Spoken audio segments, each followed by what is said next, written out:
Hey everybody, welcome to Pop Culture Philosophers. I am Rockin Robbie Billups here for Rockin Robbie Live on the YouTube channel, Pop Culture Philosophers. Tonight we're going to be talking about comic books, movies, pop culture, a whole lot more. We'll take a look at this upcoming week's new comics. We'll take a look at a lot of fun stuff. I'll be showing off, doing a little bit of show and tell later on about some of the stuff I picked up at the Memphis Comic Expo. Had a great time sharing some memories there, so I want to invite everybody into the video, into the chat, into the Huntsville Attic with me. Let's start chatting, and once you're in here, let me know you're in here. Let's say what's up. Let's chat. Let's talk about comic books, pop culture, and a whole lot more. And the first question that I will ask tonight is, what was your pick of the week last week? What was your favorite comic book of last week? Mine was Going to the Chapel. Number 2, what's up, Coffee Breath? What's up, Reggie? How are you doing? Fantastic to see y'all here in the chat tonight. I just asked, what was your favorite comic book of last week? What was the pick of the week last week? For me, it was Going to the Chapel, number 2. Lots of great comics. I loved Marauders. I liked Money Shot. But I absolutely adore Going to the Chapel. What's up, Highlighter? Roman, Dodora, Joe. Joe says, favorite comic of the week? Marauders, number 1. Super cool. I really liked it. I thought it was great. I probably, looking back at it, I probably liked it a little bit more than X-Men number 1, but not near as much as any single issue of Hoxpox, I would say. What's up, Eddie? How are you doing? So excited to have y'all in the chat tonight. Anybody here join the contest, the 5K giveaway?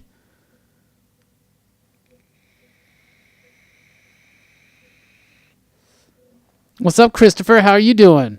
What's up, Tony? All the way from Florida. Tony liked Count Crowley. I liked Count Crowley too. I thought it was really good. I was very shocked and surprised. I wasn't really expecting too much out of it, but I really did like it. I liked it a lot. Right now we're talking about our picks of the week. What was your favorite comic book of last week? Eddie says Immortal Hulk number 25. A great issue. What's up, S Squared? How are you doing? Immortal Hulk number 25 was crazy. That book has gone into cosmic horror in the best way possible. I absolutely loved it.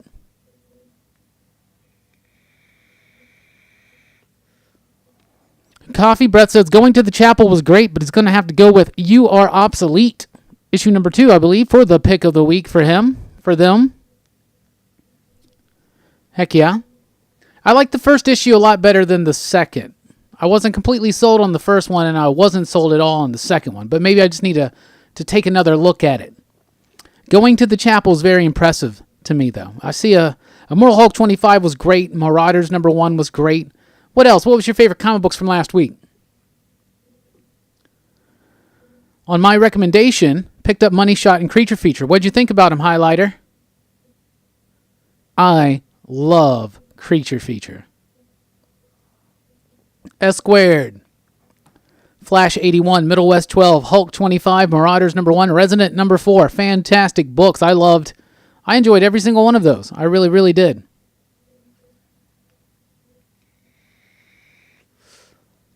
Money Shot was cool. I thought Money Shot was cool too. It's not necessarily my full cup of tea, but I did like the first issue. I thought it had a good point. I thought it handled itself very well, and I did enjoy it. Creature Feature's my jam, though. I love that one. And this week we got some exciting Vault comics coming out. Any other responses? Favorite book of last week?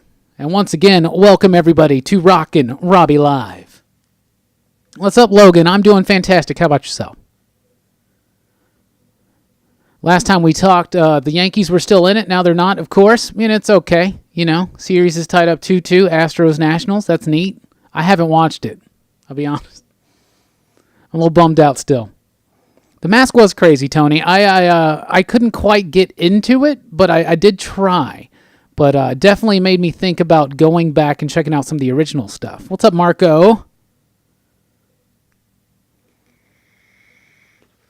Joe says, excited to see Dr. Aphra and Star Wars getting reboots. Heck yeah, absolutely. There's not a trade paperback for Return to Whisper yet, but there will be very, very soon. I don't know exactly the date. I need to look that up.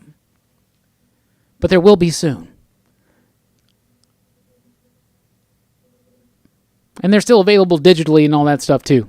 Return to Whisper, I really, really liked. I liked it a lot, but I did not like it near as much as I like Creature Feature or some of Elliot's other work like Hot Lunch Special or Midnight Vista.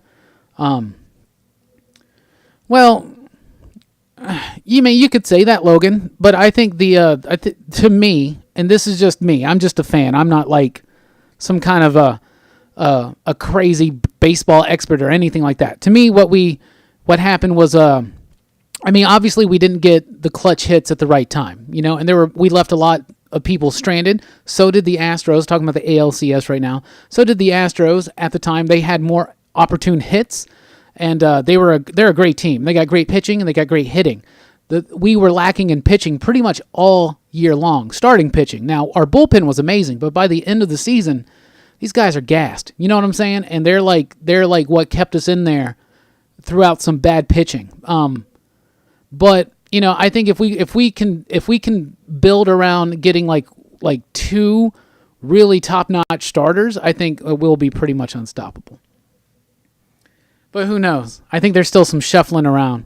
But yeah, Cowboys are off this week, so no heartbreak or celebration there. Auburn lost yesterday to LSU, but not as bad as I was worried that was going to happen. So. Still a frustrating game. It exposed some weaknesses. Anyway, what was your pick of the week last week? Favorite comic books? What's up, Nelson? How are you doing? Creature Feature was cool. Reminded me of Slither. I get that. Absolutely. What's up, Carlos? What's up, IG? Iron Galactus. Padres are winning the World Series next year, Coffee Breath says. You heard it here first. What's up, Marco? Yeah, that Marvel Action Spider-Man number 10, the Venom variant covers, like a 1 in 10 incentive, went a little crazy. No, I didn't get one. I don't usually incentive chase. But it was a really cool cover. So I might download it for like a wallpaper or something.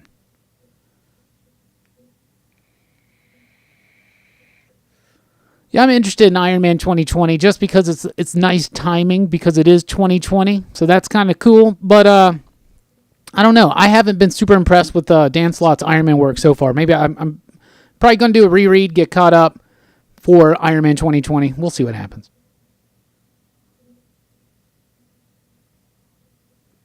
All right. So we'll start looking at what's coming up in comic books this week for Wednesday, October 30th. Some real good stuff, though, I'll tell you that. Let's start with Image. We'll start with Image. A new Chrononauts book, Chrononauts Future Shock, number 1, comes out this week. We also have... That's a lot of covers on that one. Wow. Kick-Ass, number 18. Ride Burning Desire, number 5. Safe Sex, number 2. And Witchblade 16. That's Image Comics. Kind of a light week for Image. Moving over to Dark Horse Comics. We've got Disney's Little Mermaid, number 1. Ether, The Disappearance of Violet Bell, number 2. Fight Club 3, number 10. Hellboy and the BPRD, Long Night at Goloski Station. Cool. Hellboy wrapping paper? What? That's awesome. Invisible Kingdom returns with issue number 6. Last Stop on the Red Line reaches its last stop with issue number 4, the final one. Same with Manor Black, number 4, the final issue of that series, which I've been loving. And Umbrella Academy wrapping paper. Oh, look at Dark Horse branching out. From IDW this week. Disney Afternoon Giant, number 7. My Little Pony Feats of Friendship, number 2. Star Pig, number 4. Star Trek Year 5, number 7. Star Wars Adventure 27. Star Wars Adventures Return to Vader's Castle, with amazing Francisco Francavilla covers, number 5. Teenage Mutant Ninja Turtles, number 99. Transformers Galaxy, number 2. And that's from IDW. From Dynamite. James Bond 007, number 12. Warlord of Mars Attacks, number 5. That's from Dynamite. From Boom. Giant Days As Time Goes By, number 1. Jim Henson's Dark Crystal, Age of Resistance, number 2. Mighty Morphin Power Rangers number 44 with a Yellow Ranger foil cover. And that's from Boom. Any questions you have about comics, movies, pop culture, personally, anything, whatever, just bring them in. We'll get to them.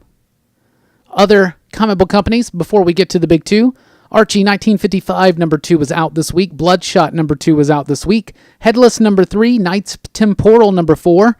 From Vault Comics, we have Maul number 3. Necromancer's Map number 3. Pink Lemonade number 1 is arriving this week. The Plot number 2. And Queen of Bad Dreams number 5. That's the final issue of Queen of Bad Dreams. Both of those drop from Vault this week. Red Winter number 4. Also from Vault, Relics of Youth number 2. And Test number 5. That's the final issue of Test. Rick and Morty number 55 is this week. Roku is a new one from Valiant Comics, issue number 1 out this week. Vampire State Building hits its second issue this week, and Mad Cave Studios releases Woven Heart number 1. What are you most looking forward to? Me? All these Vault books. I'll tell you what, I have read The Plot and Maul. And actually, tomorrow morning here on the channel, my advanced review of both of them will come out in one single video. So be on the lookout for that on the channel tomorrow. All right, now let's take a look at some of the other comments.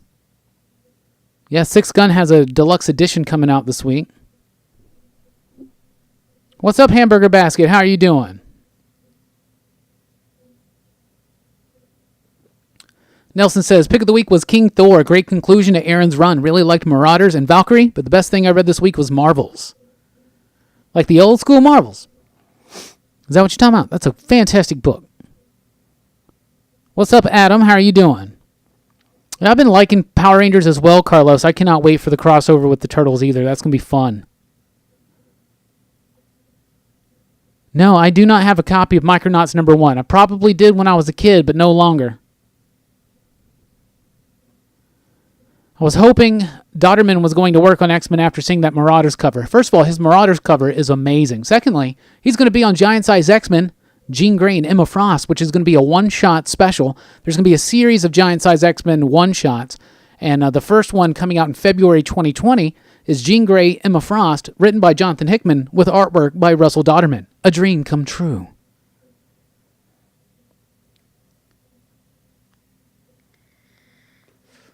Yeah, I'm right there with you, Nelson. He's a little hit and miss for me as well, but that book was really cool. I really liked the setup. I really liked the spotlight on Kitty. I thought it was really cool. What's up, One God Tank? What's not to get about Money Shot? The scientists going off into space. It's simple and innocent. Yeah, Vault gets a lot of my comics budget as well. They just... As their line has expanded, the quality has not dipped down. I love pretty much almost every comic book from Vault.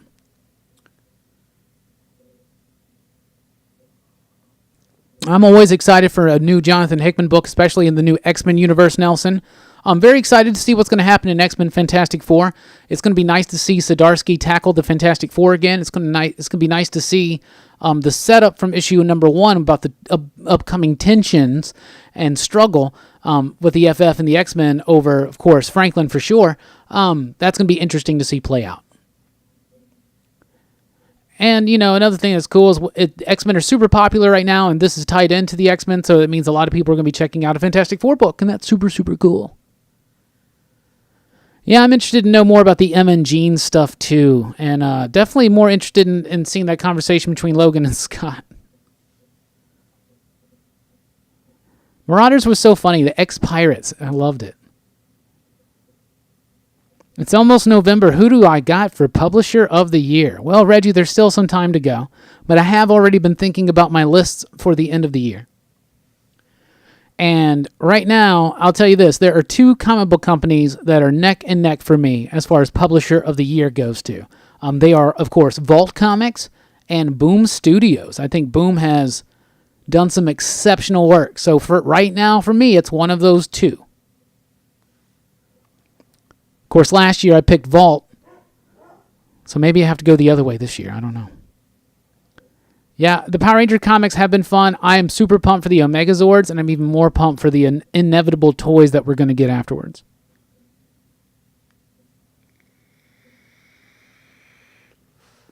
Yeah, Wolverine's shopping list was funny. Did a great thing of doing its own thing. Marauders did its own thing with its own characters that was so connected to what Hickman has rebuilt with the X-Men, but still its own book with its own distinct voice, but still in that world and style. You know what I'm saying?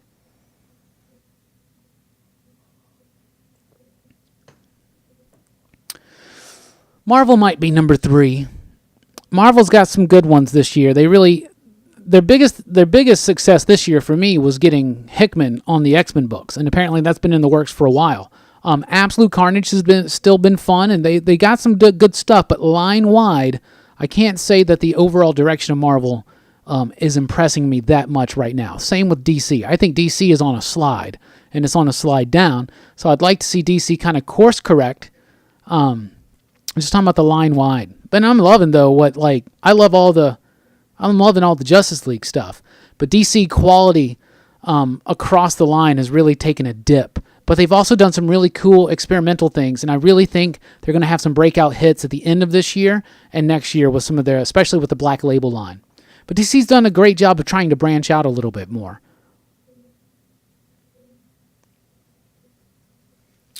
It's always good to see the big two hiring great writers, creators, but as far as original content goes, Vault gets my vote. Boom is Logan's vote. Yeah, Boom has a string of good books. You know, they got Once and Future. I've read issue number 4, by the way. I read it yesterday. It's awesome. It's so good. That book's momentum never stops. Something is Killing the Children, 2 issues in, has been splendid. The first issue of Strange Skies over East Berlin blew me away. I absolutely loved it. There's a new one coming out called Folklords. I've checked that one out. That's really good. There's a new one coming out called Red Mother. That promises to be really good. So there you go. No, I never read Frank Miller's RoboCop by Boom Studios. I remember when it came out, but I never did. Will Mech Cadet U ever come back? I don't know. Sales weren't too strong, I think, on that, at least issue to issue. But I don't know. You never know. Nelson's got a great question. Who is everyone's favorite writer of the year? Nelson picks Kieran Gillen. His work on Die, Once and Future, Wicked and Divine, and Peter Cannon is epic all year. Al Ewing is a close second. Who is my favorite writer of the year?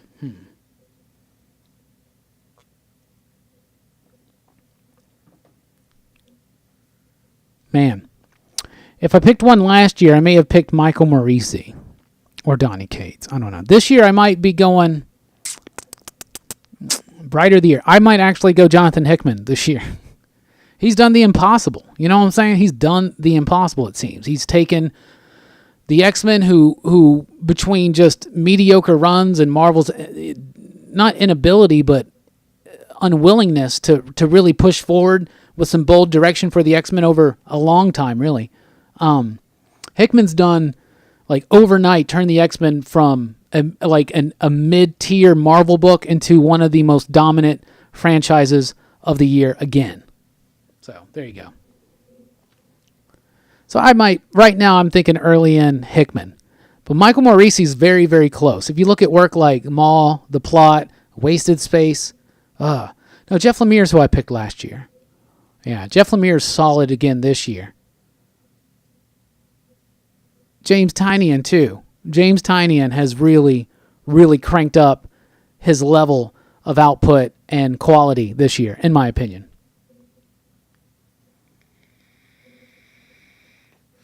Mortal Hulk has been great. Marvel did kind of rule the summer a little bit. Yeah, what's up, Fernando? How are you doing? Oh, thank you so much. Brooke, Justice League has been fun for me. You got to start with the first book, though. You shouldn't just jump into it. It's been pretty hectic. It's been pretty fun, though. I really like it. We're in the end game now, which is leading to the next big thing. The Dark Crisis, or whatever they're going to call it. And someone earlier asked me on the weekly pop culture wrap-up, will you cover the DC Dark Multiverse Crisis? Well, if you're talking about what's coming up, of course we're going to be covering it. And also we're building up slowly into that in the pages of Justice League, but also in stuff like Tales from the Dark Multiverse, which I have, of course, read the one that came out a couple weeks ago, the Nightfall one, but I've also read the Infinite Crisis one and the Blackest Night ones, and they're both just awesome, right in that vein of like classic, dark, twisted what-ifs over at Marvel. It's like DC's version of that. I think Donny Cates puts out a lot of work quality work too, but I would say that this year his quality is, it just almost feels like he's I don't know Donny Cates personally, right? It just feels like his writing has just stepped down just a little bit, not like a whole bunch. I love Donny Cates, don't get me wrong. But to me, he's not one of the top ones this year. I'm much more akin to say something like Hickman or Lemire or Morrissey or Tynion. Oh, and Cullen Bunn. Yeah, Boxcar Games and Cullen Bunn get no love. Cullen Bunn's done an amazing job this year. Manor Black has been fantastic. Knights Temporal was cool. Unearth is great. Lots of good ones. I'm talking about, best whatevers of the year. I'm already trying to narrow down my top 10 comics of the year. Trying not to have it all be Vault and X-Men books. But, I have two right now that are so neck and neck from my favorite comic book of the year. And I thought it was pretty much decided very early on, and then another book finished incredibly strong. But I'm also struggling with something like adding in, last year I didn't count any of the White Noise Vault books because they had just started. Friendo, These Savage Shores, I'm more cool with that. But Friendo and Fearscape, right? Now they wrapped up in the first half of this year. Friendo first. Do I still count Friendo? I think I'm going to count Friendo. That means there's going to be a lot of Vault in that book. Zdarsky is a great pick for Writer of the Year. We got some Ewings in here.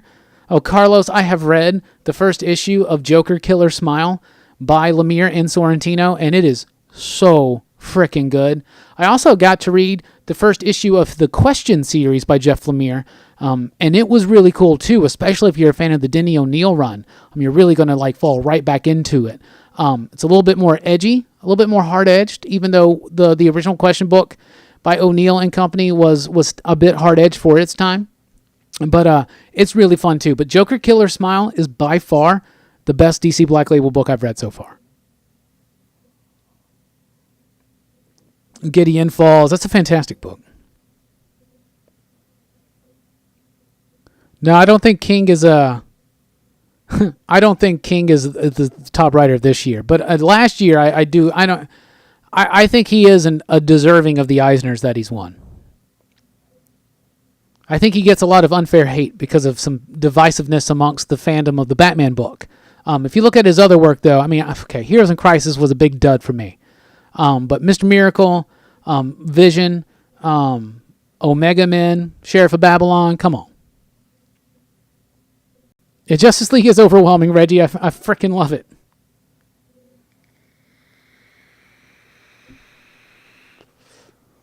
Getting far behind.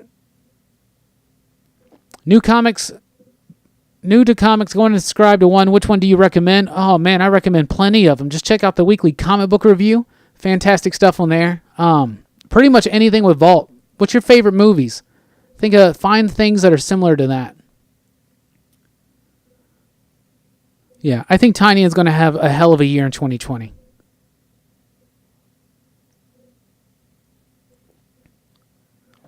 Ron V blew it out of the park this year, too. I just wish he would have had a little bit more creative output. These Savage Shores is an amazing book. But as far as Writer of the Year, I'm wanting to see somebody with a little bit more content, which is crazy because I did say that my pick for Writer of the Year so far has been Jonathan Hickman. And really, that's based solely, pretty much, on his X-Men work. But he's done a hell of a job with that title.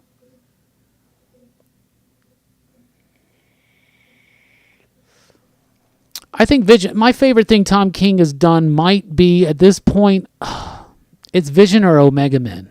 And I really like Mr. Miracle, too. I really, really do. I like most of his Batman run. Beyond most of it. But it is very inconsistent. Why don't I like Deadpool or Spawn? I never really was a Todd McFarlane fan. So I just never really...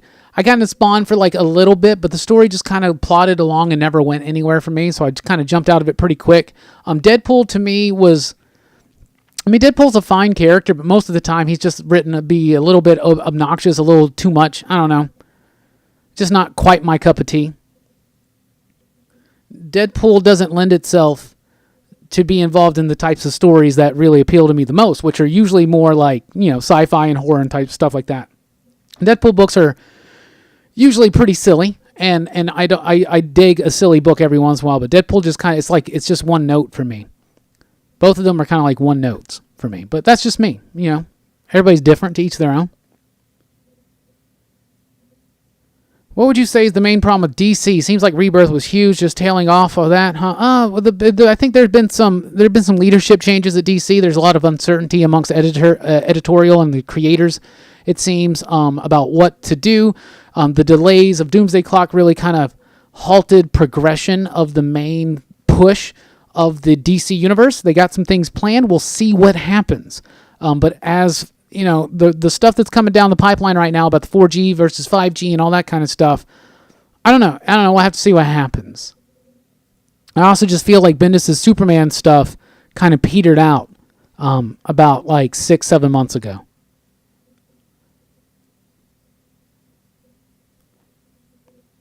Donny Cates' Venom and absolute carnage beats Hickman all over the place. I do like the new X-Men, but Venom is a lot easier to follow and entertaining. Heck yeah, Bruce likes that. Heck yeah. I prefer the Hickman X-Men stuff, but I also really like the Donny Cates' Venom and Carnage stuff. I'm loving Justice League. Yeah, it seems like Donny Cates has like this long-term plan, but it's not quite coming into cohesion completely. Cosmic Marvel oriented. He is taking over Thor, and so we'll see if it continues into that, or if it truly does all wrap up at the end of his what's it called? Guardians of the Galaxy run.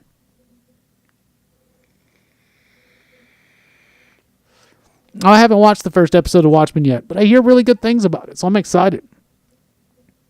Oh, Brooke, you hated Omega Man? Oh, I loved it. I loved that so much.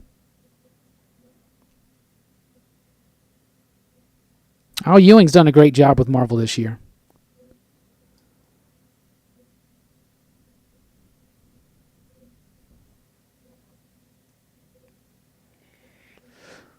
Superman's pal Jimmy Olsen is a better Deadpool than Deadpool, and I typically don't like Jimmy Olsen, and this new book by Fraction and Lieber is one of my favorites of the year.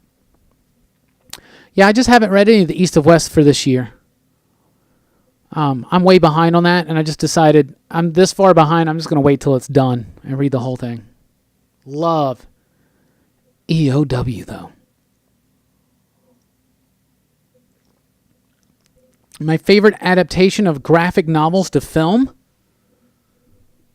Blade.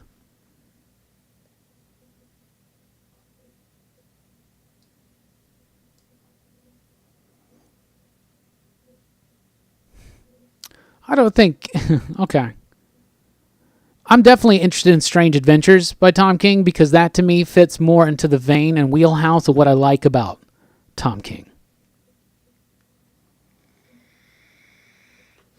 I bet Venom is very new reader friendly if you start at the issue number 1 for Donny Cates. If you jumped in right now, you'd be lost. But that's just how it goes when you're in mid-story, right? Oh, no problem, Daisy Falls. My pleasure.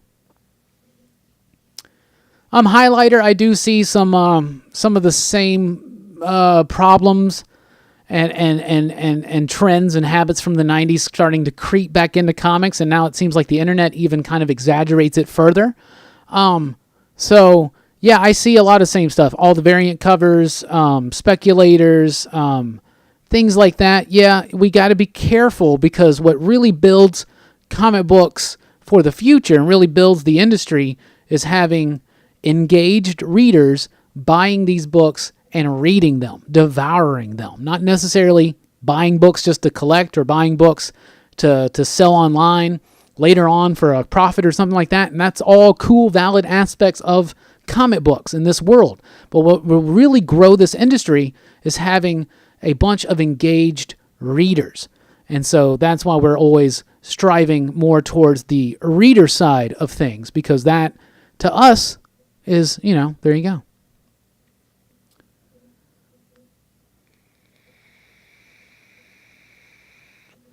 I've never read Lobo by Giffen. Lobo was another one of those characters I just never really liked so much. Brooke, I love Blade so much because I'm a huge fan of horror, especially vampire fiction. So I love vampire stuff. Like Dracula is like one of my favorite things ever. Blade is just a great badass vampire hunter. I've always loved the Van Helsings and the Buffy the Vampire Slayers and stuff like that. So I responded very much positively when I first was introduced to Blade in the Spider-Man animated series from the 90s. Then I went and checked out some of the early appearances. When I tried to get a hold of every bit of Blade I could, and at the time, mostly for me, that was the Night Stalkers comic from the 90s. Then they did the movie with Wesley Snipes, and then my love was cemented. And ever since then, I've been a big fan of Blade, and I think Blade as a character has a lot of potential that gets wasted all the time in comic books. Ever since then, of course, I have devoured many times the Tomb of Dracula run by Marv Wolfman and Gene Colan, which introduced Blade, and I love it. I've read every single Blade comic multiple times. The majority of them are not very good, and I just think Blade there's a whole lot more there that can be done.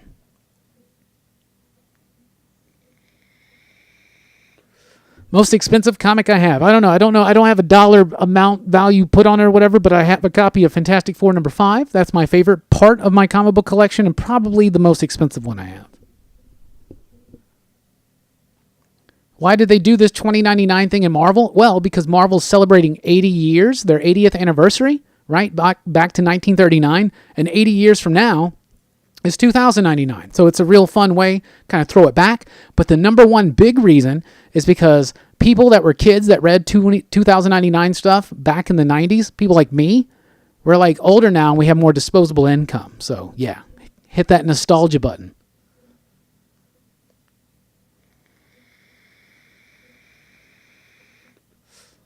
Oh, I get that, Nelson. But Strange Adventures to me is something I'm actually really pumped for. I'll let you know what I think about it. Personally, I loved the $20.99 stuff when I was younger. It's a cool way to tell new and interesting stories with different characters, albeit with using the same legacy type, mantles or whatever, like Spider-Man and stuff. Doom $20.99 was a fantastic comic book for a good long while there, especially when Warren Ellis was writing it. If you're a big fan of Spider-Man $20.99, read the old school stuff. Aside from that, he's got some appearances in Spider-Man books here and there. And he had his own series for a while. I thought that stuff was okay.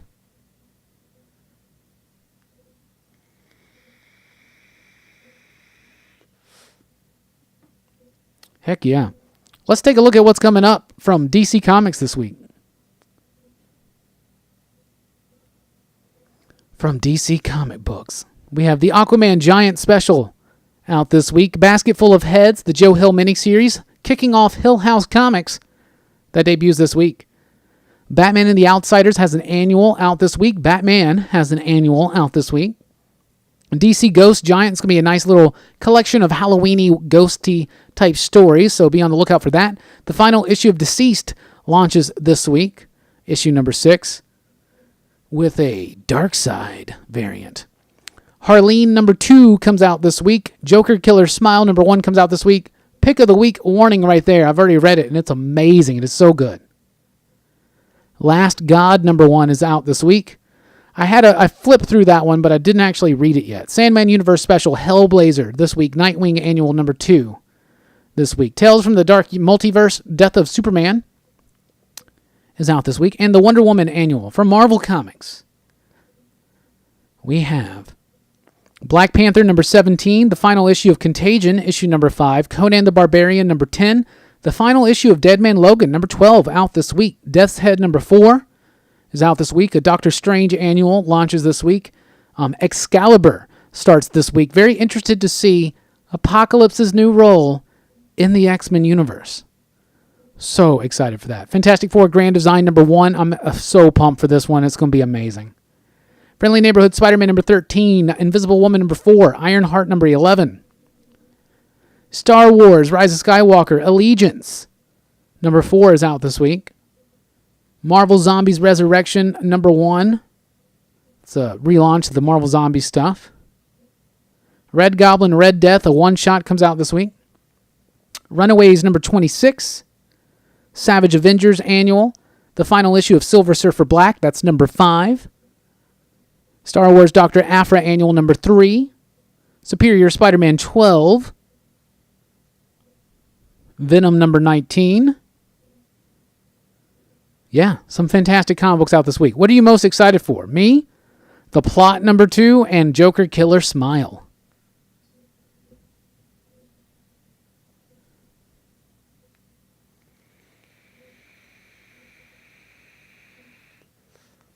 Yeah, it's a really, real good week this week.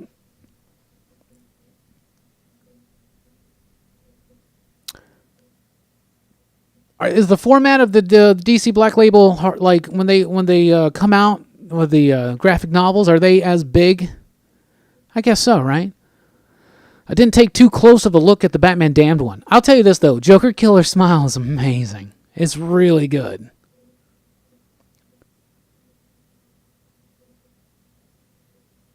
Cult Classic is a series of mini-series. So Creature Feature is going to be 5 issues, I believe.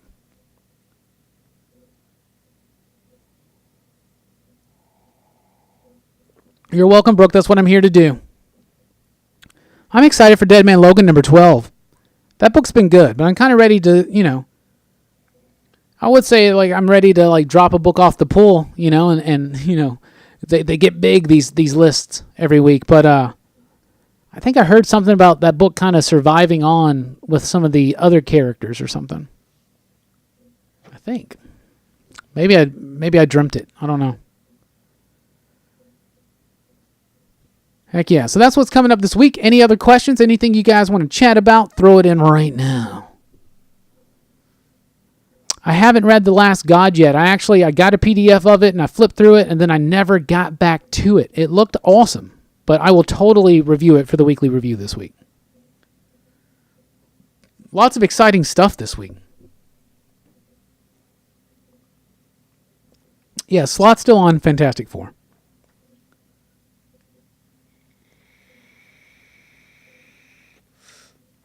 I do want to take this moment to plug all of our cool plugs, including Patreon. Patreon.com/PCP. There you can unlock exclusive content like the PCP After Hours podcast and early access to the weekly comic book review as an audio file hours before it goes live on the YouTube channel. You can also get early access to things like Comics Revisited and other little fun surprises here and there. You can follow me over at Twitter at Rockin Robbie and join the PCP Army. That's the official Pop Culture Philosophers Facebook group. If you're on Facebook, you should join the PCP Army. There, me and other members of the Excitable PCP crew and our friends, fans, and followers all get together and chat about pop culture, comic books, all that stuff and more. Oh, Reggie, thank you so much. Reggie throwing $5 in on that new camera. He's already thrown a lot of money in on the new camera, which we are looking at right now. We're working our way there. We're a little bit away, but we plan on getting a really cool one. It's going to be called the Reggie. So thank you so much. I really do appreciate that, Reggie. Reggie, of course, is one of our esteemed patrons. Be sure to join him, David, Alex, Adem, Nelson, Brian, Dean, Jason, Joe, and other Brian. And check out all the cool stuff we have there. We got a new podcast that's out right now over at the website popculturephilosophers.com and on iTunes and other podcast services. It's all about 90s horror. That's right. Super excited.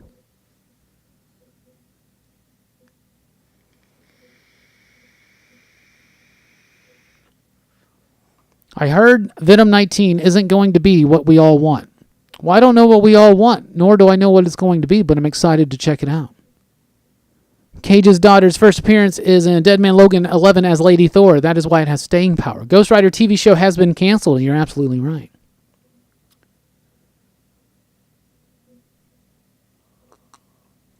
Is Vault selling well in your region, Robbie? Only one shop down here sells Vault, thanks to Carl. Shout out to Carl, everybody. Give Carl a round of applause. Vault sells pretty good. Some titles better than others, of course. But Vault has pretty decent sales at my shop, especially for an indie book. But I do push the hell out of it. Every week I'm trying to get people on Vault every day. Am I getting Philadelphia? Sure, I'll check it out when it comes out. I usually check out most number ones.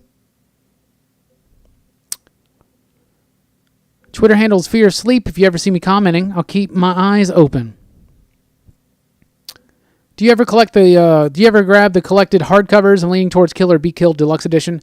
No, not usually. I usually just get the single issues or the trade paperbacks. I do like those fun things, but I stopped chasing those a while ago. I used to do that, but I wound up just rebuying the same books over and over and over again just to get new editions of them, and I got tired of it. Logan's excited for Basket Full of Heads. Me too.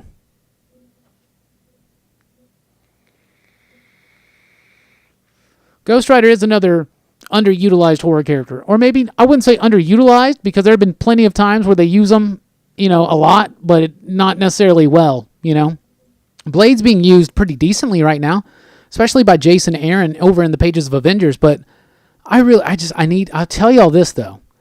You always got to have things ready, and I have ambitions, right? But I have a 5-year plan for a Blade comic book. And it's going to be good. I hope I get to do it. David Hatch, you're never late. You're right on time. Thank you so much, Eddie. I appreciate that. Eddie helping us get a little bit closer to the new camera and other things that we're doing here, exciting things for the future of Pop Culture Philosophers. Thank you so much, Eddie. I really do appreciate that. That's great. It's fantastic. I think DC wants to be Vault so bad, enter Joe Hill. I think DC wants a new Vertigo so bad, enter Joe Hill, right? But I'm excited. I think Joe Hill's got a cool line of comic books coming out. He's the son of Stephen King. I live in a Stephen King household, so of course we're Joe Hill fans as well. Marvel has so many cool horror concepts. My ultimate ambition is I would love to curate a line of Marvel horror. You got Werewolf by Night, you got Morbius, you got Tomb of Dracula, you got Blade, you got Ghost Rider, you got Man-Thing, you got Living Mummy even, you got all this stuff at Marvel that gets so underutilized, and every time they do go for the monster characters, it's cheesy and dumb, and I think it needs to be a little bit more Guillermo del Toro, a little bit more universal horror. I think it needs to be a little bit more like it was in the 70s, but for today. That's what I think. Like Reggie says, hit that thumbs up button. That helps us out a lot. Really appreciate everything. Reggie, Eddie, those donations, thank you so much. I have not read Excalibur yet. Marvel's really, really stingy when it comes to the new X books. They really are. They offer plenty of advanced looks at some of their books. Usually they're in black and white, though. It's weak. But not at any of the damn X books, though. Not a single one of them. I was checking my inbox every day before House of X came out.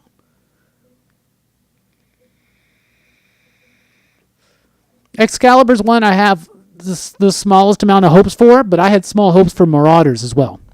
So I don't always dig on Duggan's work. I don't always dig on Howard's work. But we'll see what happens. But I will read it this week, and I'll let you know for sure. But first issues can be deceptively good sometimes. Blade could easily be a top solo book, especially, they got a movie coming out soon, so expect it to happen. Marvel's already starting to bring up Blade's profile just a little bit by throwing him in books like Avengers and making him a main character in Strike Force, even though that's not going to last forever. So using him a little bit more often, building up that profile. Me personally, I would love to see Brian Hill and Juan Ferreira on a Blade book. I've been saying that forever. Speaking of Juan Ferreira, Joe says, I'm excited to see the new Spider-Man Noir. Nick Cage should have a solo movie cartoon sideverse. Yeah, absolutely. No, I have not watched In the Tall Grass, but I've had a ton of people telling me about that one. Carlos, I'm decently excited for it too. A Dracula miniseries, Stephen Moffat, he did some of my favorite Doctor Who work there. So yeah, I'm excited to check it out. The last time the BBC did a very accurate interpretation of Dracula, though, it was like a miniseries or something, and it was boring as hell. So I don't think this one will be boring, though.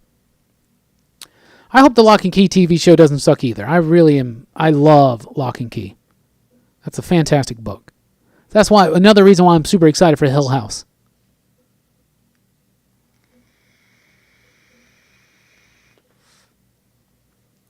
See, Absolute Carnage to me really did start off straight up horrific, but it kind of went away from that a little bit. And I'd like to see it kind of bring back to it. It is a very intense book. But yeah, like Brooks says, if you want horror at Marvel, go to Immortal Hulk right now because it's just gotten to existential cosmic horror, Lovecraftian type stuff involving the Hulk, and it's really, really fun. And maybe the leader is gonna save us all.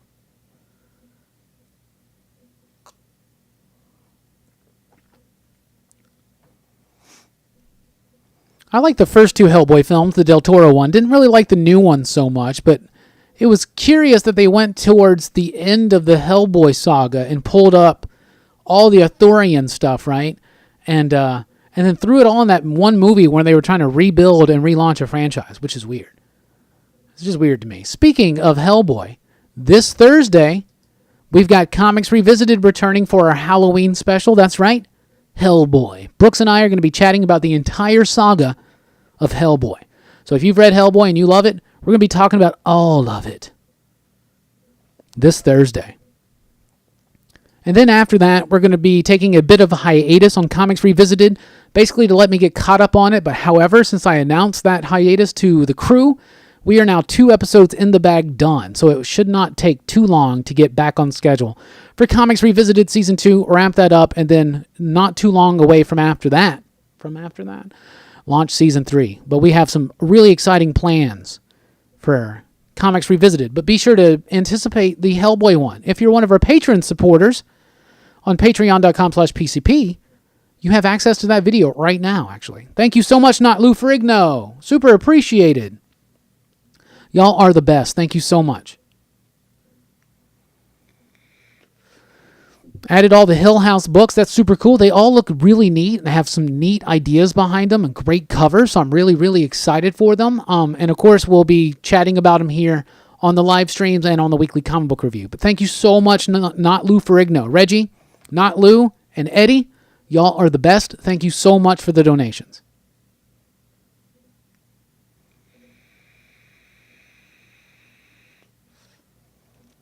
Nelson, I get what you're saying there for sure, because sometimes the first issue hits with a bang and then it never keeps up with that momentum, and sometimes it's the opposite. Sometimes it takes a bit of time to build up that momentum. Nobody's going to be completely sold. Like, let's look back in the past at some of what we consider some of the best comic book runs ever. Is the first issue of Preacher the best issue of that series? No way. Is the first issue of The Sandman representative of what The Sandman is? In no way whatsoever.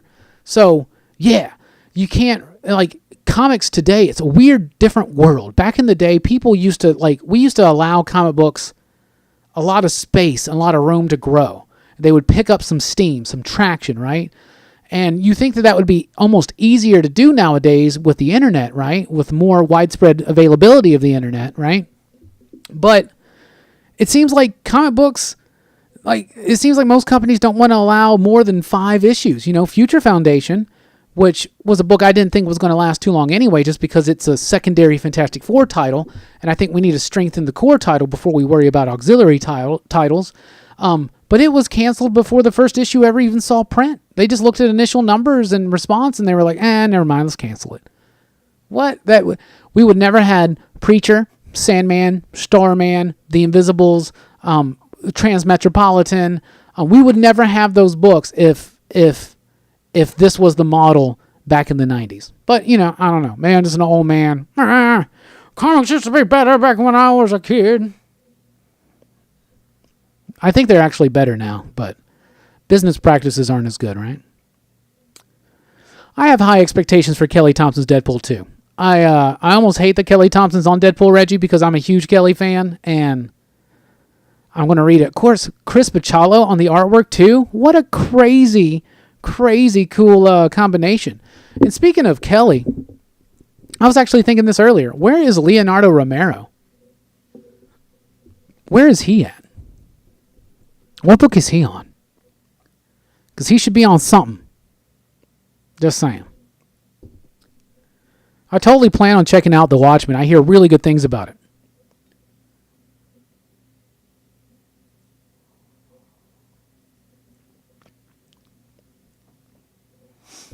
Yeah, the tie-ins of the Absolute Carnage really started losing steam. The first couple were really good, though, especially Separation Anxiety. That one is amazing.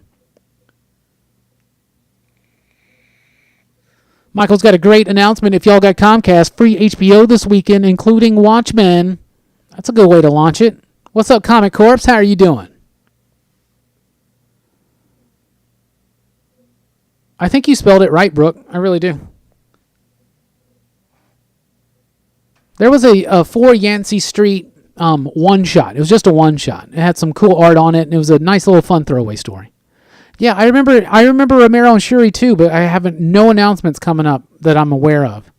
Cat is rad. He's such a good artist. No, I haven't read the Hellblazer one-shot yet. What else have I read recently? I read Folklords, the new one from Boom Studios and Matt Kent. That one was really good. I read The Plot and Maul, the new issues from this week. I read those today, and I got a video coming out tomorrow. Like I said, an advanced review of The Plot number 2 and Maul number 3, both from Vault Comics. That video is going to hit tomorrow morning. Aside from that, I read some of the Tales from the Dark Multiverse. I read the Blackest Night one. I read the Infinite Crisis one. Those are really fun. Those are 2 events that I really, really like, so it's nice to see a dark take on those events. The Infinite Crisis one's pretty crazy. Pretty crazy. And what else have I read coming up? I don't think I've read too much else. No, I don't think so. It's nothing that's jumping out. Now, I do have Wasted Space number 11 in my inbox. That's the start of the 3rd story. And y'all know I'm a huge Wasted Space fan, so I'm excited to get in on that. In fact, I thought it was supposed to come out this week, so I was going to do a video tomorrow that was going to be like all about Michael Morisi. Now it's going to be like, it's Michael Morisi Monday. 3 Morisi books coming out this week. But Wasted Space is next week, so I'll do a separate video for that. Oh, an Immortal Hulk action figure would be cool, especially if it had all different kinds of body parts and pieces that you can make, so his head's blown off, and he's got acid melting through his face, and he's missing his jaw, and all that kind of stuff. That'd be cool, right? Or, I don't remember what they called it, but whatever Abomination became, the crazy little monster thing or whatever, like that action figure. And imagine having different heads you could put in them. So you could put the General's head in there, you could put Rick's head in there. That'd be super cool, wouldn't it? So that'd be like a Build-A-Figure, wouldn't it? Oh, Reggie, I still haven't checked out the Wasted Space audiobook. I need to get in on that. I need to get on that.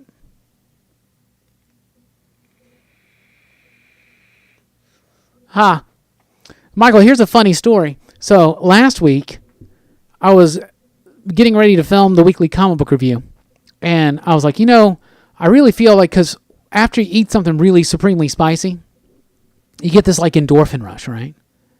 And so I was like, I've always toyed with the idea, and people have always joked, like, you should eat a pepper and then do a video, right? And I'm like, it makes me feel good, and maybe it'll like ramp up the energy or whatever, like I need energy ramped up for the video. I'm already like, blah, blah, blah, blah, blah, spazzy, But anyway, so I have chili powder from a 7-pot Douglas pepper, which is like the 3rd hottest pepper in the world, according to Guinness or whatever, right? It's super hot, okay? This stuff ain't no joke. It's a powder, and it ain't no joke, okay? So I dumped a big-ass thing of that on a chip, and I ate it. And I I got all amped up, right? And then I start doing the video, and I'm like talking about my pick of the week, which was going to the chapel, and my voice just stops working. And I'm like, yeah, this book is great. It's fantastic. So I had to stop and resettle and then do the video again. So no, it's not peppers that fuel it. I'm not a big coffee drinker. I used to be a huge Mountain Dew fan, not so much anymore. What fuels the weekly comic book review, aside from just a love of comic books, is Monster Energies, especially ultraviolets. This is one of my big vices. I love these things. Speaking of which, seriously, it's the grape flavored one. It's so good. Probably terrible for you, right? Can't be any worse than this beer, though. Tonight I'm drinking the Blue Moon Harvest Pumpkin Wheat. I usually drink a little bit more crafty beers, but I realized when I was at the store today, I was like, it's Halloween week, and I haven't had any pumpkin beer yet. And that used to be like a staple of my life. So I saw that at the store and I decided to get it. And I'm like, it's okay. It's okay. It's okay. It doesn't bite enough. I guess if you add in the peppers, you add in the Monster energy drinks. I'm also a big soda fan. Just period soda, right? Super hoppy IPAs and stuff. I like things that like burn. If that makes sense. I don't know. I thought that was Scotty's book. What are you talking about? What's Scotty's book? What are you talking about?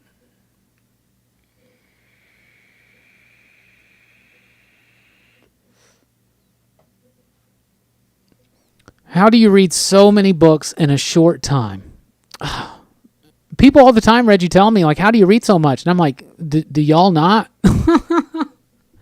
This is just how I am, I guess. Like, y'all, this is how I am. Y'all don't read 40 comics in like 4 hours? Y'all don't do that?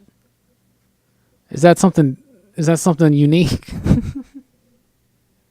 I just have always read comics, Reggie, and I love them so much. And I don't have a problem reading comics, especially when it's the new thing. And like, one cool thing about comic books is every single week you got something to look forward to. Every single week you got new comic books, you got new stories, you got continuing serialized stories. And every week I get so excited and I cannot wait. And one of the biggest things I did as the list kept getting bigger and bigger, especially as I started doing the videos, is I put the things that I'm most excited for at the bottom of the stack and the stuff I'm not very excited for at the top of the stack. And it's cool because then I have a lot of energy when I first start reading, and stuff that I wouldn't typically be excited for, I'm already at a high level of excitement just to start reading new comics. And then I kind of hit a dip in the middle of it. I'm not going to lie. Sometimes in the middle of it, I'm just like, I don't want to read another one. But then I start realizing, I'm about to hit this book. Oh, I'm about to hit this book. I'm about to hit this book. So needless to say, usually the last comic book I read is, like for this week has been, or for this year mostly has been X-Men books. Those are usually the last ones I read. And it's hard sometimes to like not jump into those ones first. But anyway, yeah, so it's unique. Okay. My shop's in North Alabama. Your local Taco Bell never got that summer Mountain Dew flavor you talked about? What summer Mountain Dew flavor? Are you talking about the Sweet Lightning? That was a KFC one, if that's what you think, if that's what you're talking about. There should still be at Kentucky Fried Chickens, KFCs around the nation. They're still at the one near me, I guess. I only ever had it that one time because I never go to KFC. It's right next to where I work. There's a KFC, literally. I could walk there, and I never go. And I should get, that Mountain Dew was great. Sweet Lightning, I think is what it's called. It's like a peach honey Mountain Dew. It's so freaking good. Have I heard of any other X-Men books coming out in 2020? We know we got a Moira book coming out. We know we got X-Corp coming out. We know we have Wolverine. Those are three that I know of. No confirmed team on X-Corp or on the Moira book. But last week, I did talk to Vita Ayala, and there have been rumors that they're working on an X book, and I can't say anything, but I can say that they did not let me know what they were working on. But I'm pretty sure that they have something coming up too. I bet there's a Next Factor book coming. I bet, what else? What else have they not used? You know what I'm saying? Like, there's still that Ecstatics book to come that will be labeled the Redawn of X or whatever they want to call it. Yeah, I think 3 issues for the Joker story. And 3 issues seems like it's pretty thin, but it's big. It's big just like the other 3-issue Black Label books. Like Superman Year One, for instance, had a lot of story per issue. And so when you put it all together, it's pretty hefty. Joker's going to be that same way. But Joker has a very nice flow to it, and it doesn't bog you down.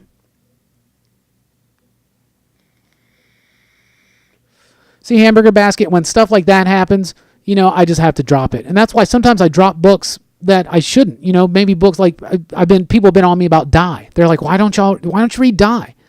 Well, because one week I probably had like 40 comics, and I was like, I need to trim this down to 36. Maybe I got off work late, maybe truck was late or something like that. It's a big process. You know what I'm saying? Like, I love reading comics, and I could do that every day. Every day I read comics. You know what I'm saying? But what was I saying? I just completely got distracted because I looked at Michael's. Yeah, Taco Bell KFC combo, and nope, not there. We're on the list to get it. That sucks, Michael. I guess you better find out where it is.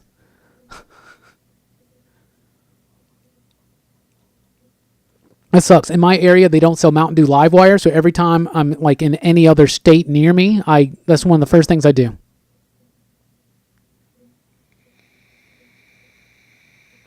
It's a long day. Tuesday's a long day. You wake up early, you go, get the shipment's there, unpack it, do the work, come home, read like 30-something comics, come back, do the video, get it all rendered and all that stuff. It's a long day, but it's a fun day.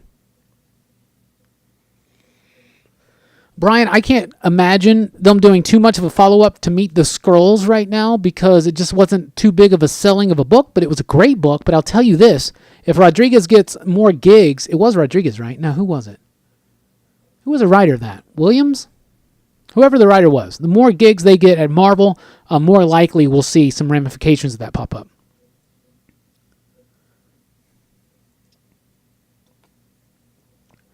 We'll see if Event Leviathan's going to have the payoff. We'll see. Curse of the White Knight is fun. I thought the last 2 issues were incredibly strong compared to the first 2 issues.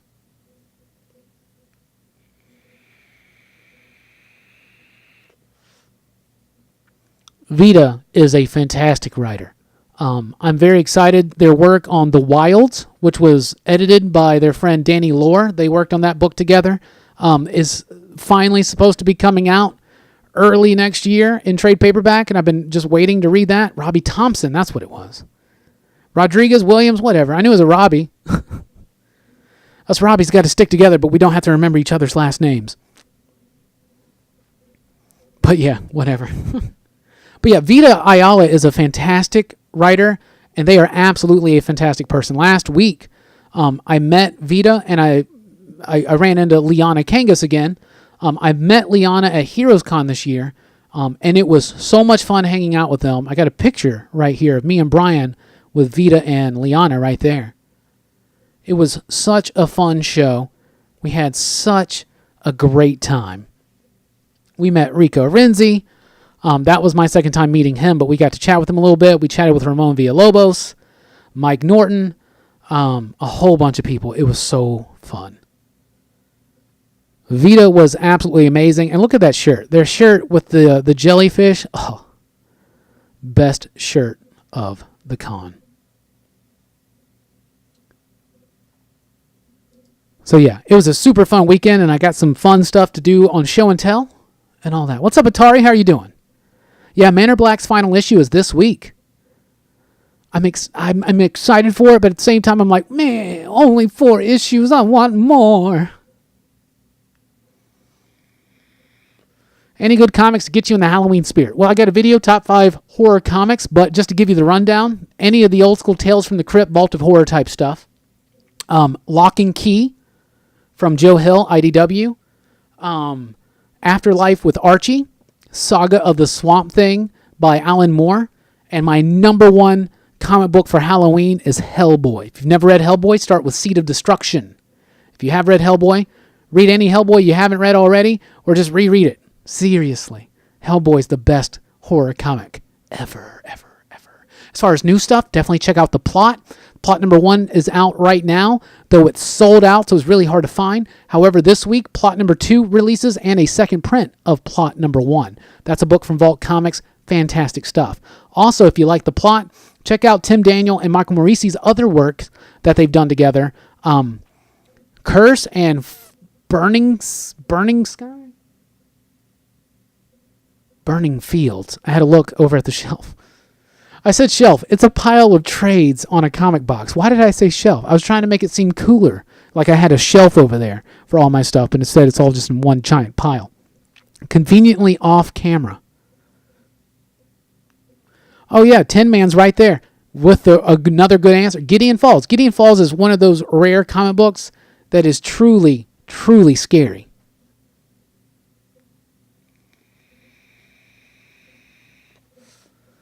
Nelson, I'll be honest, I have to do a big reread on Immortal Hulk to see how I could compare it to something like Swamp Thing. If you ask me right now, I would say in no way would I compare it to something like Swamp Thing.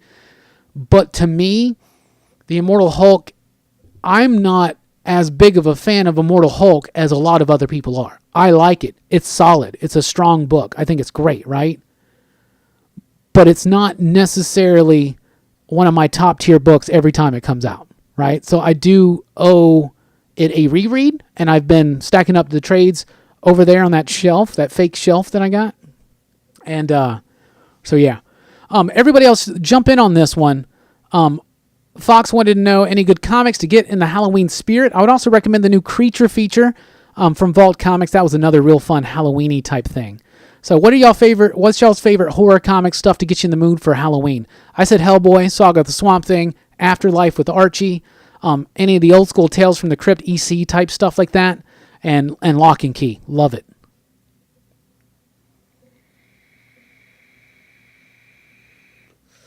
But I'll tell you this, Nelson, now that you've said that, I am definitely going to be thinking about that when I do the reread. And before I do the reread, I'm going to read through the entire panel-by-panel issue about it. Infidel was amazing, Brian.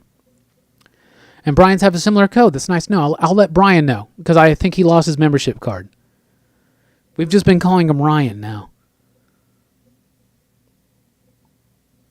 The Goon. The Goon's fantastic. If you like Hellboy, you'll love The Goon.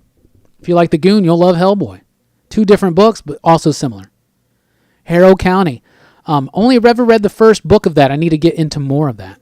Infidel was amazing, though, Brian. That's a great, horrific book, and truly one of the only books I know that has effective jump scares. Like, I'm not saying that you're going to turn the page and be like, "Ah," or anything like that, but it's still very, very effective.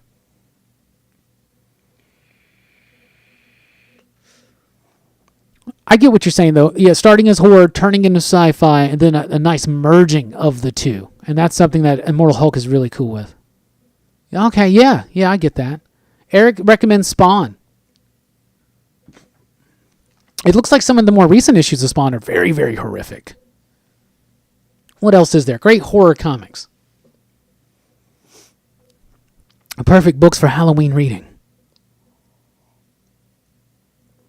I'm just waiting for that Mike Mignola Monster Cereals books with Boo Berry and Count Chocula and Frankenberry.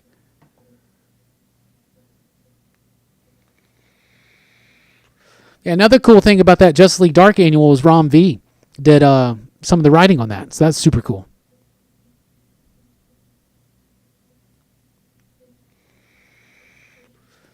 Yeah, Squared, the timeline's a little bit off, but it's just because, when it's all said and done, then you figure out how it all fits together, right? Right? Reggie's like Gideon Falls. Tony says Vampirella. I'm right. Gideon Falls is amazing. Closest thing to a horror book / movie. Yeah. The plot is like that too. I know y'all haven't had the luxury of reading issue number 2 yet. It really keeps that momentum going. The plot is really good, effective horror in comics. What else? Get any of those old, if you can find any of the old, Creepy Presents hardcovers. I got a Steve Ditko one over there. I used to have a Richard Corbin one. I don't know where that got off to. And there's a Bernie Wrightson one. If you can get those are fantastic too. Old school Tomb of Dracula, the Marvel stuff from back in the 70s. Tomb of Dracula especially. Mignola-wise, Frankenstein Unbound is a fantastic one. Baltimore is a great one about vampires. If you want fun, Shadowpack. Yeah, Shadowpack's a fun one. Gideon Falls is kind of like Phantasm, but it keeps itself very serious and grounded.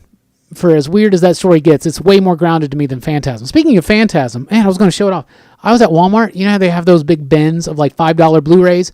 I never dig through them, and I just decided to dig through one, and I found Phantasm for $5, and I thought that was awesome. So, yeah, Gideon Falls. If you haven't read Gideon Falls, that's for sure. Gideon Falls, Hellboy, Saga of the Swamp Thing, Afterlife with Archie, Infidel, and all the other ones mentioned. Fantastic stuff. It's time for the question of the week. This is kind of Halloween related, all right? So we talked about some of our favorite horror movies. We got the 90s horror podcast out right now, so be on the lookout for that. It's over at popculturephilosophers.com or on iTunes or anything like that. I love horror movie music. We were talking about Phantasm. One of the things that makes Phantasm so effective is the music. The music of Phantasm is amazing. What are your favorite horror movie soundtracks and scores? Go. Me personally, Day of the Dead. Love Day of the Dead. Suspiria. Suspiria by Goblin. Anything Goblin. What else? The John Carpenter stuff. Halloween's good. It gets a bit repetitive. It's a fantastic theme. The soundtrack is good, but it gets a bit repetitive. But The Fog.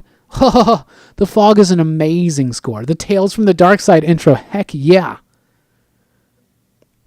Favorite horror movie I've watched this year is new to me. Got to be Motel Hell. Oh, man. Heck yeah. The Dawn of the Dead soundtrack is amazing. Once again, that's Goblin. I love Goblin. Profondo Rosso. Dawn of the Dead, of course. Suspiria. I don't think it gets much better than Suspiria. Of course, Suspiria is one of my favorite horror films of all time. But I'm not always...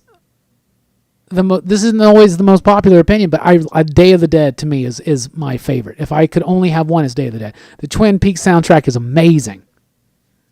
The Phantasm soundtrack. What else? Scream music's good. Even the Saw music's good. In fact, I pretty much love music from a horror film. Reanimator, great horror soundtrack, especially all the references to Psycho, which was done on purpose. What's in the vape? It's Bombi's Nana Cream. It's pretty much the only one I ever use. The X-Files theme song is amazing. I love it. I've been wanting to do a rewatch of X-Files. I want to do one.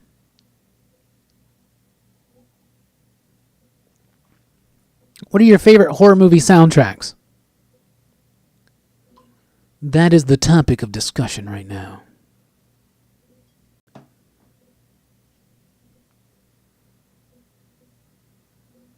Day of the Dead's great. And, the Gorillaz use Day of the Dead on their first album for the song M1A1 or whatever it is. Is that M1A1, something like that?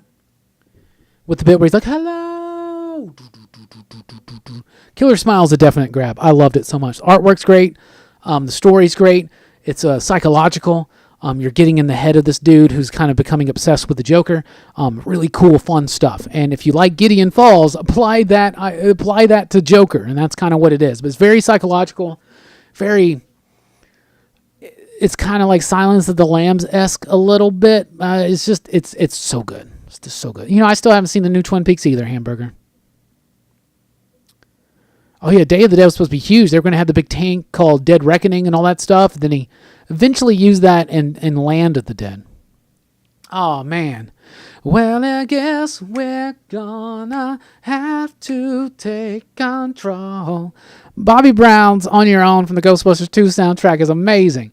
Yeah, it doesn't just have to be a composition. It could be a soundtrack and a song from it. I love Dramarama's Anything just because it was used in one of the Freddy movies.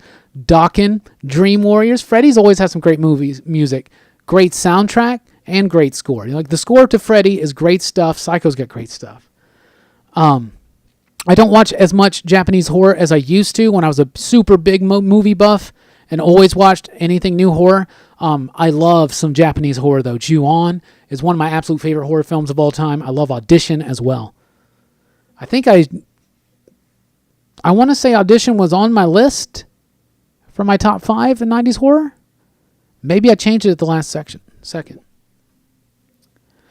Bobby Brown and that song in particular, and Bobby Brown from that era just oozes cool to me. But Lost Boys has a great soundtrack. You know what I'm saying? It does. It's cheesy, but it's so freaking good.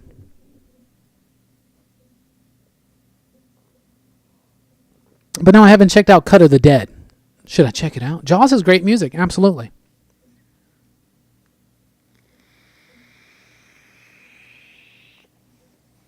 We're about to go into show and tell. But before we do that, any final thoughts on favorite horror movies, soundtracks, and or scores?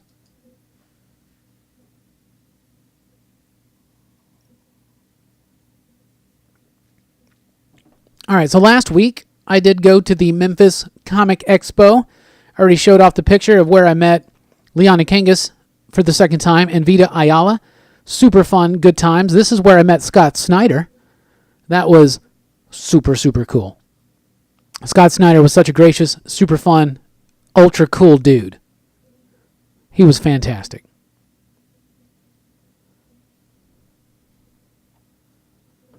Oh, thank you so much, Reggie. Reggie, you go above and beyond. Reggie just gave another tip, probably because I was singing along to some Bobby Brown. I'm honored to be invited to your barbecue, sir.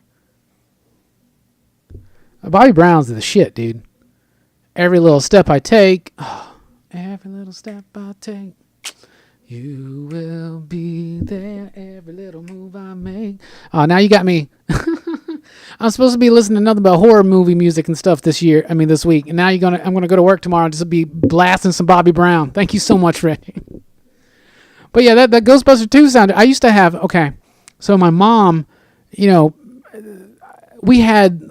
I guess it was it a 45 or whatever? We had the 45.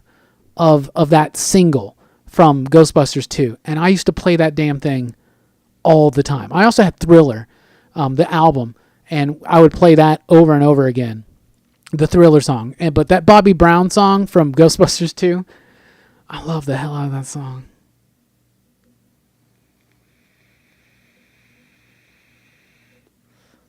Oh, the Suspiria soundtrack's amazing. Because it's got the theme, the do do do do do do do do do do do do do. It's got that, but then it's also got all the witch. This is so fantastic. Halloween's great. I remember learning that on the piano. Do do do do do do do boom boom boom. I absolutely love the Halloween H2O soundtrack. It really takes that and builds it up, and it's just it's so good. Here's talk about that and a whole lot more on the 90s Horror Podcast. Thriller is great. Well, thank you, Eddie. You're the man. Reggie, Eddie, you're the man. Not Lou, y'all the man. Thank you so much for the donations. You think I'm kidding, Reggie, but I'm going to get the new camera. It's going to say the Reggie on it. You just wait and see.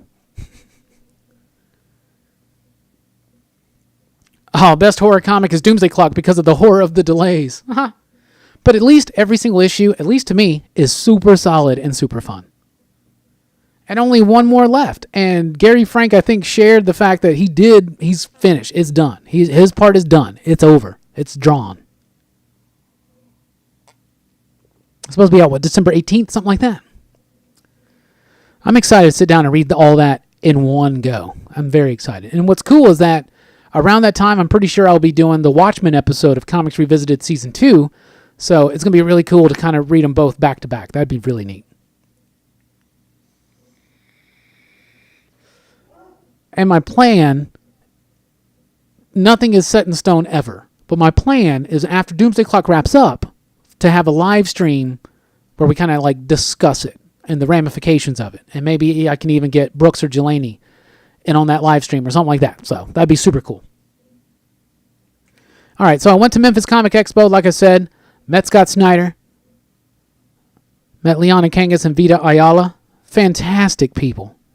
They're absolutely fantastic. So now I'm going to show off some of my cool stuff I got signed and some of the stuff I picked up. First of all, I got the Deadbeats anthology. Now, I picked this up at my shop, but I took it there because it's an anthology comic book. It's a horror anthology. It's a musical horror anthology. I have not read this yet, but I hear really good things about it. It's edited by Joe Corallo and Eric Palicki, something like that. But it's got a story in here by Vita, and it's got a story in here by Liana. So definitely, of course, took it up there to get it signed. And anybody I ever meet who has work in this, I'm going to get them to sign it like it's a yearbook. So that's where I got them to sign that. So that's super cool. Vita also signed a blank variant of She Said Destroy #1 for the giveaway, the 5K giveaway, and the announcement of the winner of that's going to be this week.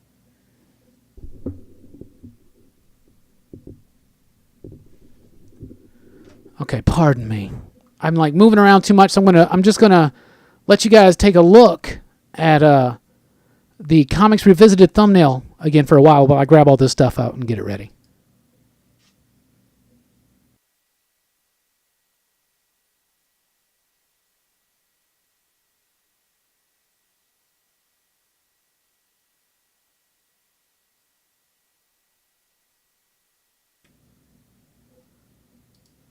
All right, back. Yeah, Vita and Danny are doing Bond starting in December. So Danny Lore and Vita Ayala are now the writers on Bond. Very excited for their work on that.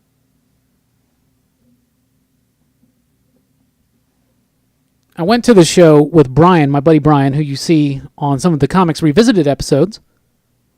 And he is a huge Bond fan, so he was super excited to pick Vita's brain about that. So Gene Haw was there. We met Gene Haw. So I got my top 10, #1, signed by him. His signature's somewhere on there. Yeah, right there in the middle. Bam. Gene Haw was super cool. He was at Heroes Con, but I never got the chance to actually meet him there. I got Vita to sign the first issue of Submerged right there. One of my favorite things about Vita is that she signs everything, or they sign everything personalized with this cool, like everything says something different. This one says Dive Deep. I like that. I think that's really cool. Speaking of Vita and Liana, they worked on a book together called Black AF Devils Die. So there's issue #1 of that, signed by Vita and Liana. At Heroes Con, I met David Pepose, who is the creator and writer of Going to the Chapel. And in Memphis, I met Gavin Guidry, who is the artist of that book. So I got him to sign my first issue that I got right there. So now I have both David and Gavin signatures on the book, which I think is super cool and super fun. What else do I got here? Yep. Speaking of Vita Ayala, big fan of their work. Got them to sign my Submerged trade paperback, which I really like this one because it says, "Deep breath, chin up, you got this." And I love that message of encouragement. Thank you, encouragement. Thank you so much, Vita. They were such a joy and pleasure to meet. All right. Also, while we were at Liana's booth chatting with her and with Vita, we were introduced to this dude, and I think they mentioned this, but it just blew over my head. You know, there's a lot going on. We get introduced to this dude, and the guy that even took this picture right here. So the guy that took this picture is Mike Norton. Mike Norton is the creator of Battle Pug. He's the artist on Grumble from Albatross Studios, Eric Powell's company. He was the artist on Revival. So we were walking by his booth, and I see him, and I'm like, this is the dude from Battle Pug and Grumble. I didn't even realize that's who I was talking to. Brian's like, no, you didn't know that? I was like, well, no, I didn't know that. So we went over and chatted with him a little bit more. So I got a copy of Grumble, the trade paperback, from him. I got him to sign it for me right there. I love meeting creators because they always, you always hear these stories about creators being jerks or whatever. That's never happened to me, really. Scott, Vita, Liana, Mike, Ramon, Rico, everybody else we met, they were all fantastic people. Gavin, they were so cool. I really like the American Gods novel. I'm a big Neil Gaiman fan. I like the novel. I've never checked out the show, though. All right. Okay, I got a quick story to tell. So my buddy Robbie is there, another Robbie. Us Robbies got to look out for each other. So my buddy Robbie was there. Robbie from Earth 2. And when we go to cons together, sometimes he has me take a look at a book to see if it's worth what the dealer's wanting to pay for it. And he picked up a first appearance of Harley Quinn. So I took a look at it, and I was like, yeah, you should check that out. So that same dealer had a Ninja Turtles coming out of their shells program from that tour that they did in the early 90s. And I was like, hey, man, I want to take a look at that. I'm thinking about buying it. And he's like, you know what?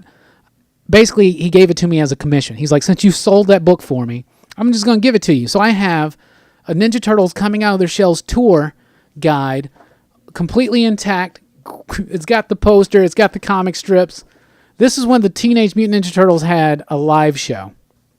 And it was just, I never went and saw it, but I did have the Pizza Hut VHS copy of it. And God, I still love this stuff. So I was so pumped. I got this for free for helping out. That's super cool. Super cool. Yes, I've always thought of writing a comic and or short story. I have stuff in the work right now. I did work on a comic book called Black Speck. So that was super cool. Black Speck is a all-ages sci-fi book. You can find at dancepandacomic.com or on Comixology, Dance Panda. Look for Black Speck. I was the editor of a 3-issue series, all-ages sci-fi. I'm really, really proud of that book.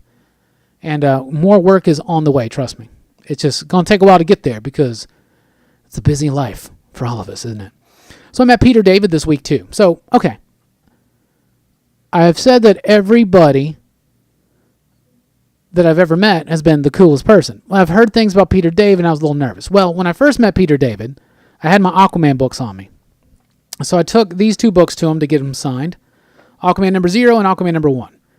And I told him how much Aquaman meant to me, in particular, how much his run and interpretation of Aquaman inspired me. And he just was like, thanks. Okay. That's cool. That's cool. Whatever, right? They're not all going to want to chat with you and stuff like that, right? So whatever.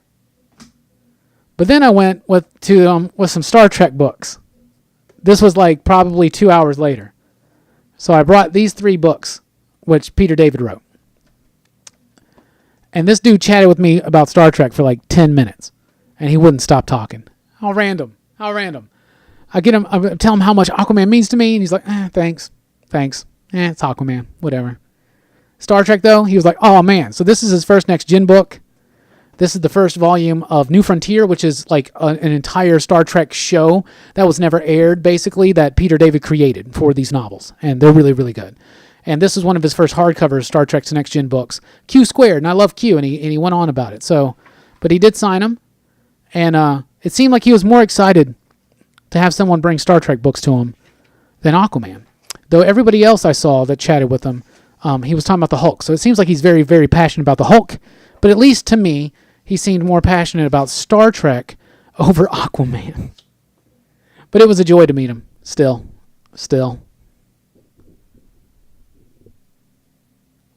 I've heard that about William Shatner, too. I bet he's had tons of conversations about it, right? Maybe he was expecting me about, why'd you take Aquaman's hand?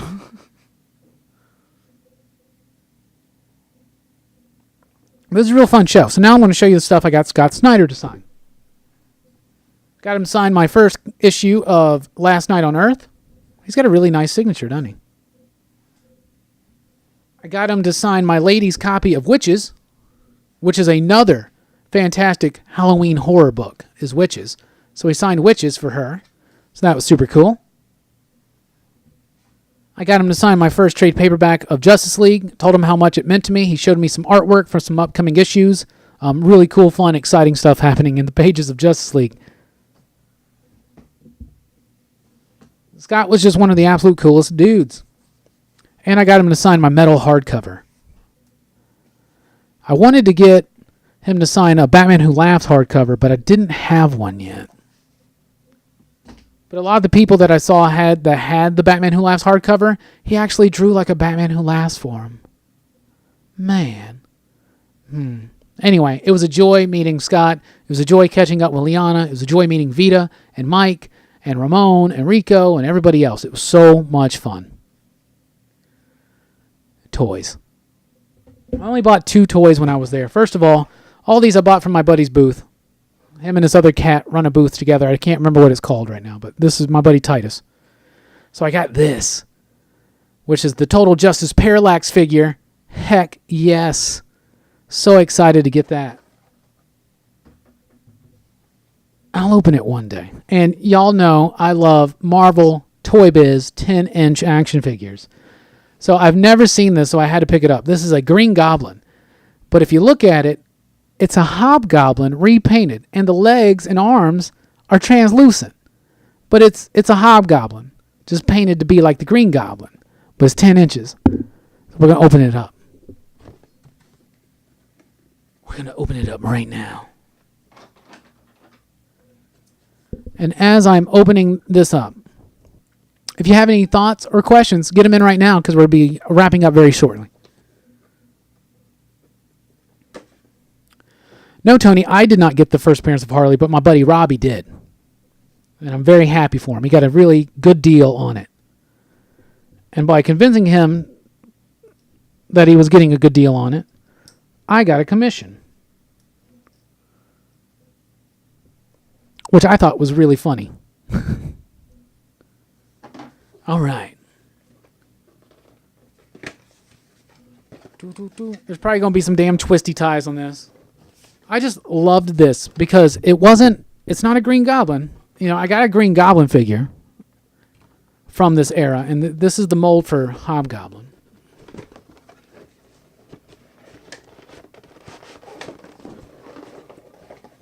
Open. Says me.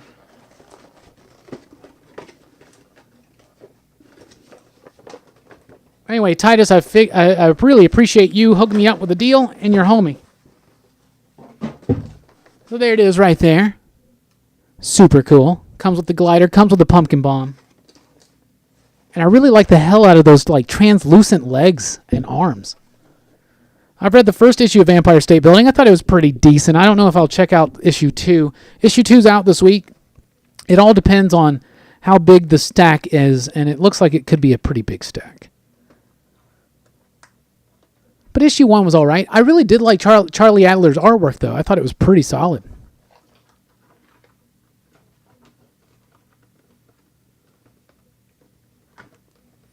Right now, the whole new DC Crisis that's coming up, it's all still very early. A lot of rumors. We got the whole 5G thing. So there is this idea that it's going to start a company-wide reboot type thing, but more of a reboot into the next generation. We'll see what happens.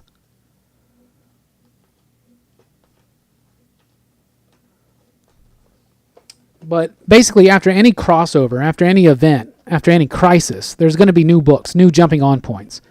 It's kind of one of the purposes of the crisis event. And that's why they shouldn't do them all the time.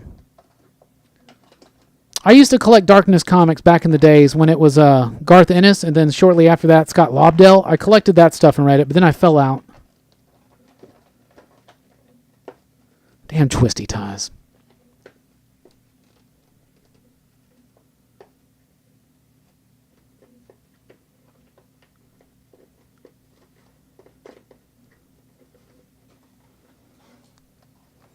Well, I don't think it's going to be a reboot, but like a relaunch of the 5G. So the idea of what 5G is it's the next generation of DC Comics. Like, the idea is there's going to be a new Batman, a new Wonder Woman, a new Superman. Jonathan will be Superman. That kind of gig, right? I don't know.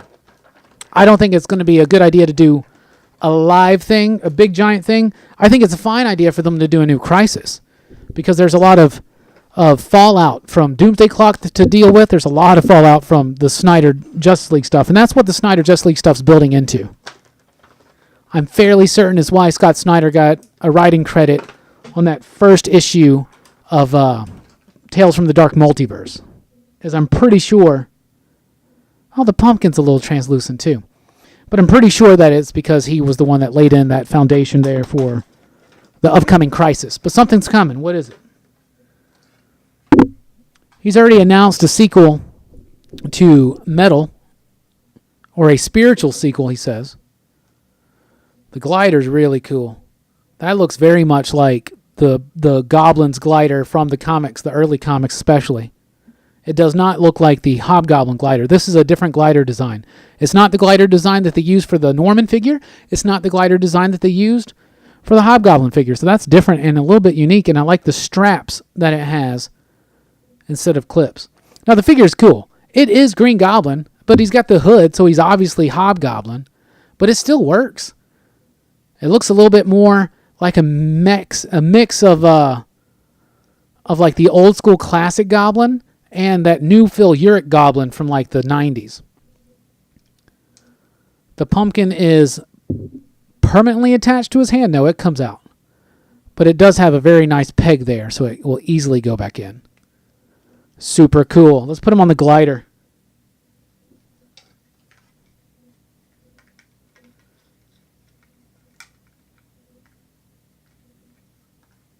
I like the straps here. That's kind of neat. Oh, they're doing a Demi-Goblin Build-A-Figure? I didn't see that. That's super cool. You know, Mega Event Burnout, yeah. It happens. It really, really does. I think it's worse at Marvel, personally. Marvel's had quite a few this year. DC, not so much, really. All right, the straps are a cool idea, but it doesn't seem to work so much because you can't really get the full, foot in there. It doesn't really quite. Yeah, that does. It seems like a good idea, but maybe it would just been better if there were like places to put the feet and pegs. I don't think that's going to hold up too well. Anyway, so there he is. Wow, he looks cool. I like that. I like that a lot. I'm very glad I got it. Yeah, the other thing, too, is it's not going to stand on its own too well. Well, actually, probably stand pretty fine. What if we didn't crouch him? Now you have to crouch him in order to even get it in. Whatever. Anyway, so there it is.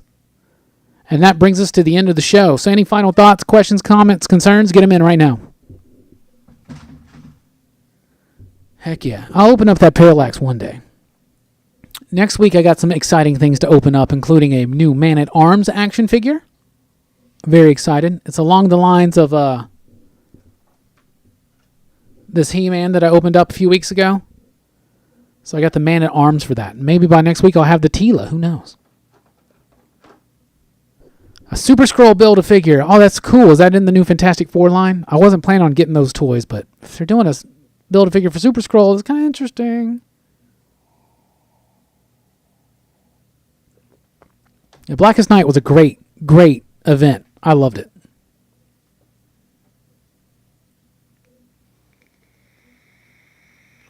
I have no idea how many figures I have. Too many. Too many. Yeah, Undiscovered Country and Black Stars Above. Black Stars Above, I've read the first issue. It's fantastic. I have a copy of Undiscovered Country #1 right over there on that fake bookshelf. Haven't read that one yet, but I definitely need to. I hear good things about it. Anyway, we're about to wrap up, so I really do appreciate everything. Reggie, Eddie, Not Lou, I really appreciate the donations. You're helping us build this channel up, helping us work towards getting that new camera for nice, crisp, clear images and all that kind of stuff. Anyway, we really do appreciate everything. Oh, that's cool. I'm as soon as I'm done with this, I'm going to check out that Demi-Goblin figure and the Super Skrull. Heck yeah. Cool, it is a part of the FF wave. Cool, that Doom is amazing. Yeah, Killer Smile is great. If you like Gideon Falls, definitely get Killer Smile this week. The new Joker DC Black Label book is amazing. Horror movie to watch: The Gate, Stakeland, One Half Dead Birds, The Burrowers. You mean The Gate, like from back in the 80s with like Stephen Dorff? I used to love that one, for sure. I think tonight we're going to start watching Castle Rock Season 2. Very excited for that. All right. Well, that does it for Rockin Robbie Live tonight. I want to thank everybody again for all the support, liking, sharing, all that stuff. Hit the thumbs up button if you haven't already. We really do appreciate everything. Be sure to check us out at patreon.com/PCP, where you can help financially support this channel. Unlock exclusive early access to Comics Revisited, exclusive content like the PCP After Hours podcast, and even get early audio access to the weekly comic book review hours before the video releases on YouTube. Tomorrow we have an advanced review of The Plot #2 and Maul #3 from Vault Comics releasing this Wednesday. I got advanced reviews of both of them coming out tomorrow. Very excited for that. On Thursday, Hellboy Comics Revisited. Me and Brooks talking about the entirety of the Hellboy saga just in time for Halloween, because Thursday is Halloween. Once again, there's that picture of me and Scott Snyder. There's the picture of me and Brian and Vita and Liana. Fantastic stuff. I really do appreciate every single bit of support we get. You can follow me over at Twitter personally at the Rockin Robbie, and check out the podcast. Like I said, we just have a 90s horror episode launch this week. Check it out at popculturephilosophers.com or on iTunes or any other podcast service like that. So thank you guys so much for rocking with us. Thanks for being here. Thanks for your questions, comments, and concerns and all that stuff. And really, thank y'all. Y'all have a great Halloween week, and we'll see you tomorrow morning for the advanced reviews, and we'll see you Tuesday night for the weekly comic book review. Holler.